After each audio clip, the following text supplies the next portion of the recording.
Hello বন্ধুরা, আসসালামু আলাইকুম। তোমরা সবাই কেমন আছো? আশা করি ভালো আছো। আমিও ভালো আছি। আজকে আমি লাউ শাকের ভাজি করব। লাউ শাক আমি কেটে বেছে ধুয়ে নিয়েছি। শাকগুলো আমি এখন সিদ্ধ বসিয়ে দিয়েছি চুলার মধ্যে। একটু পরে নেড়ে চেড়ে দিব।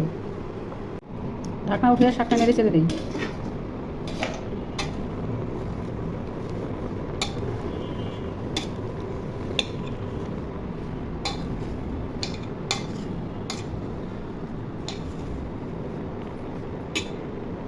শাকের মধ্যে আলু দিয়ে শাকটা রান্না করব।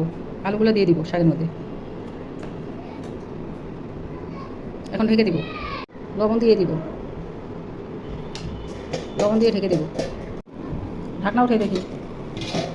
শাক নেড়ে চেড়ে দিই। শাক সিদ্ধ হইতেছে এখন।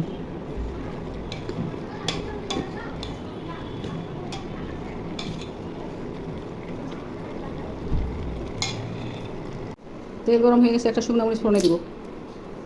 রসুন কুচি দিয়ে দিব। রসুন কুচিটা ভেজে নিব। পেঁয়াজ কুচি দিয়ে দিব। পেঁয়াজগুলো ভেজে নিব। কাঁচামরিচ দিয়ে দিব। নেড়ে চেড়ে শাক ঢেলে দিব। এখন শাক দিয়ে দিব। শাকটা নেড়ে চেড়ে ভেজে নিব। শাকটা নেড়ে চেড়ে দিই। শাকটা প্রায় হয়ে আসছে, আর 10 মিনিটের মতো শাকটা রান্না করবো, তারপর রান্নার শেষ করবো। শাক, লাউ শাক।